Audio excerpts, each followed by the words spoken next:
तो चलिए आइए अब हम लोग करते हैं लेसन 71। यहाँ पे हम लोग नरेशन पढ़ेंगे। ठीक है, तो सबसे पहले कुछ एग्जाम्पल्स देखिए। Look at the following. मैंने कहा कि राजीव लिख रहा है। I said comma double inverted comma Rajiv is writing double inverted comma close. अब देखिए, जो बात कहा जाएगा वो डबल इन्वर्टेड कॉमा के अंदर रहेगा। ठीक है, और I said that Rajiv was writing past tense में, क्योंकि देखिए इनडायरेक्ट स्पीच क्या होगा, जो काम ऑलरेडी हो चुका है अब आप किसी को बता रहे हो। ठीक है, तो यहाँ पे वॉज, और जब वर्ड टू वर्ड बताना है कि क्या बोला गया था तब इस तरह से होगा। और यहाँ पे आप पैसिव वॉइस में बता रहे हो, ये एक्टिव वॉइस है, ये पैसिव वॉइस है। ठीक है, नेक्स्ट। उसने कहा कि मैं IA में पढ़ता हूँ। He said I read in the IA class, और he said that he read in the IA class. शिक्षक ने लड़कों को समझाया कि पृथ्वी चलती है।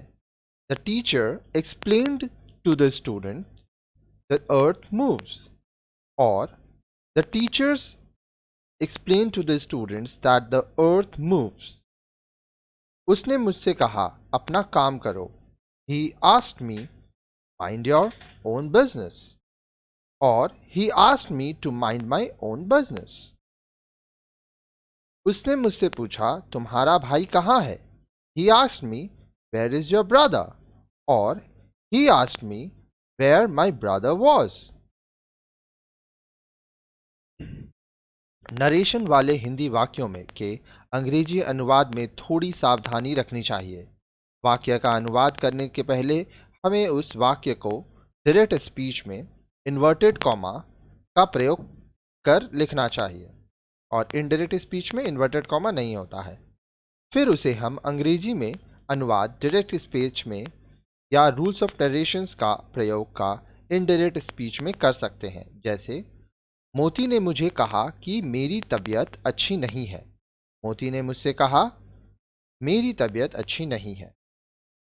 Moti said to me I am not well. Moti told me that he was not well. हमेशा याद रखिएगा, डायरेक्ट स्पीच में जो बात कहा गया है वैसे ही बताना है, इनडायरेक्ट में वो पास्ट टेंस में हो जाएगा। ऐसे वाक्यों की अंग्रेजी अनुवाद आप डायरेक्ट में ही करें, क्योंकि ऐसा करना आसान होगा। आगे आप चाहें तो उसका इनडायरेक्ट स्पीच में भी अनुवाद कर सकते हैं। ठीक है, तो आइए हम लोग एग्जाम्पल सॉल्व करते हैं, एक एक करके करेंगे, सब आपको समझ में आ जाएगा। ठीक है, exercise 71 translate into English. Hari कहता है कि मोहन एक लड़का है। Hari says that Mohan is a boy. ठीक है, इसको आप एक और तरीके से कह सकते हो, हरी सेज दैट। अब देखिए, यहाँ मोहन वॉज अ बॉय तो हो नहीं सकता, वो लड़का हमेशा ही रहेगा, तो इसलिए मोहन इज अ बॉय। ठीक है, ऊपर वाला जो इन्वर्टेड डबल इन्वर्टेड कॉमा के अंदर है वो डायरेक्ट स्पीच है, ये जो है आपका डायरेक्ट स्पीच है। ठीक है, और ये जो नीचे वाला है इनडायरेक्ट स्पीच है। ठीक है, नेक्स्ट। शिक्षक ने कहा कि सूर्य पूरब में उगता है। ध्यान से देखिएगा, द टीचर सेड दैट, क्या बोला, the sun rises in the east. अब देखिए, ये डायरेक्ट स्पीच हो गया। इनडायरेक्ट, यहाँ पे भी जो सन है वो हमेशा ही ईस्ट से उगता है, तो हम लोग बोलेंगे the teacher said that the sun rises in the east. ठीक है, नेक्स्ट। वह कहती है कि मैं सोने जा रही हूं। She says I am going to sleep. ठीक है, इनडायरेक्ट में she said that she was going to sleep. ठीक है, नेक्स्ट। मोती ने कहा कि मैं स्कूल नहीं गया। मोती said that, या मोती said that I didn't go to school।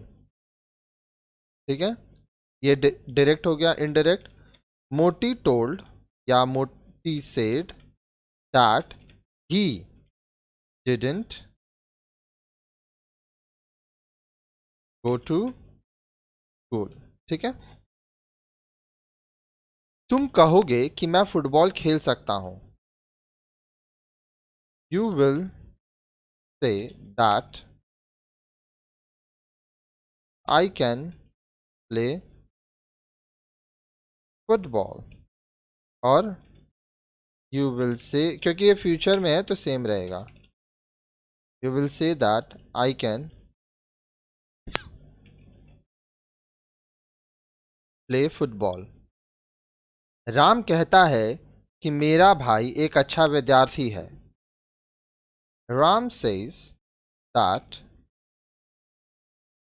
My brother is a good student. तो हम लोग और बोल सकते हैं, Ram says that his brother was a good student।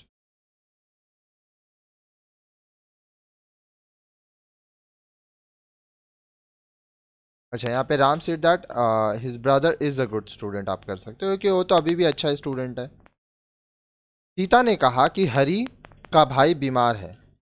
Sita said that, Sita ने कहा कि हरी का भी बीमार है। सीता सेड्स that Hari's brother is ill. ये डायरेक्ट स्पीच में। इनडायरेक्ट में, Sita said that Hari's brother was ill।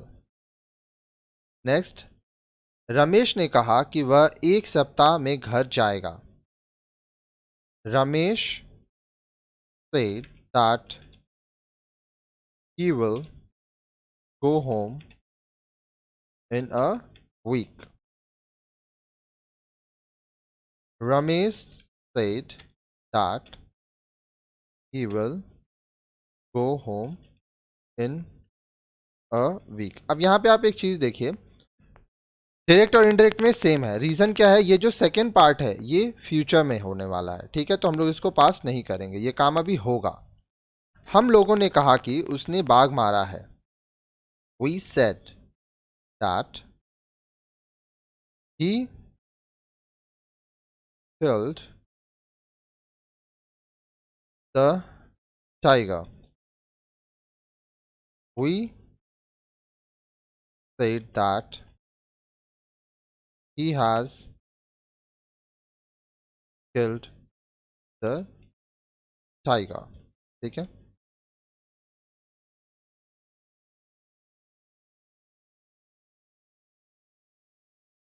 उसने कहा कि राम एक चालाक लड़का है।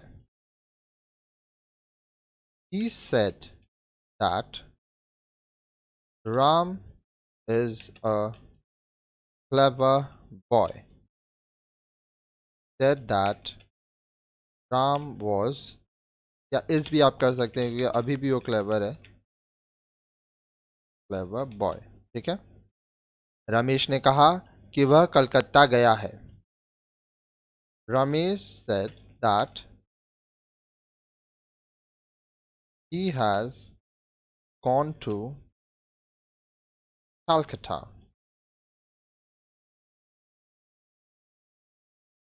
Ramesh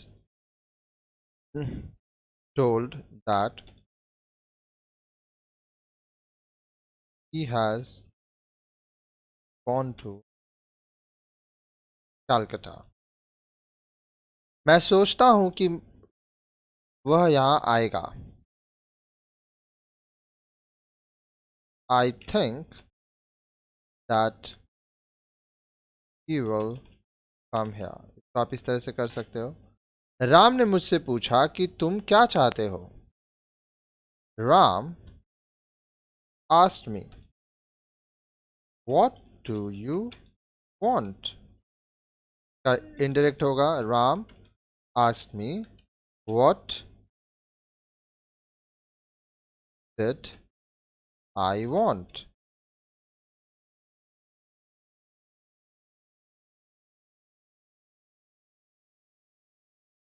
मैंने उससे पूछा कि तुम कल क्यों नहीं आए। I asked him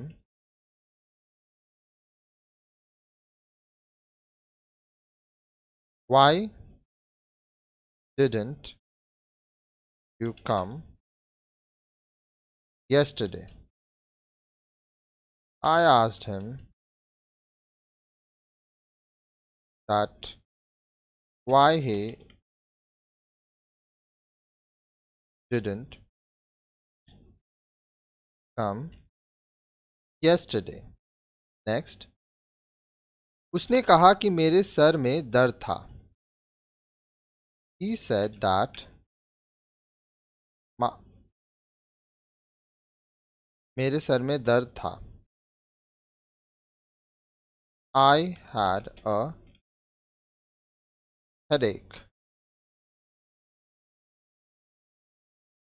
Said that he had a headache। मैंने कहा कि मुझे और कुछ नहीं चाहिए। I told, या हम कह सकते हैं I said that I don't want anything else। I said that I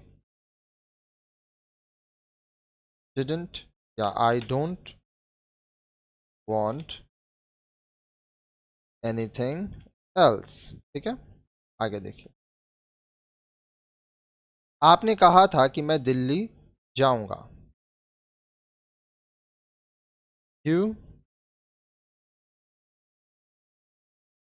said that I will go to Delhi। और indirect में you said that you will go to Delhi। आपने कहा कि भारत मैच जीतेगा।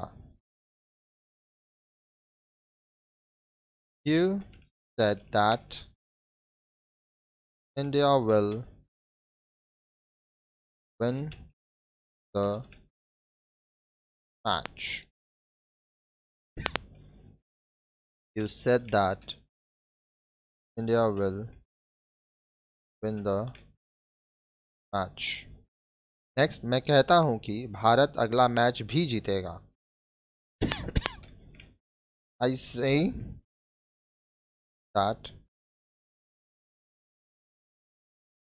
India will win the next match too। I say that, yeah, I said that India will win the next match। तो इस तरह से हम लोग नरेशंस बनाते हैं। ठीक है, और भी बहुत सारा हम लोग एग्जांपल्स देते हैं। वीडियोस आप लाइन से देखिए। अगर आप चाहते हैं कि सारी वीडियोस को आपको पढ़ना है तो हमारा जो नंबर दिया गया है उसमें हमें कांटेक्ट कीजिए, आपको काफ़ी हेल्प मिलेगा। तो काफ़ी आपको चीज़ें सजेस्ट करेंगे। ठीक है, अब नेक्स्ट वीडियो में आप सम मोर प्रीपोजिशंस के बारे में पढ़ेंगे। ओके।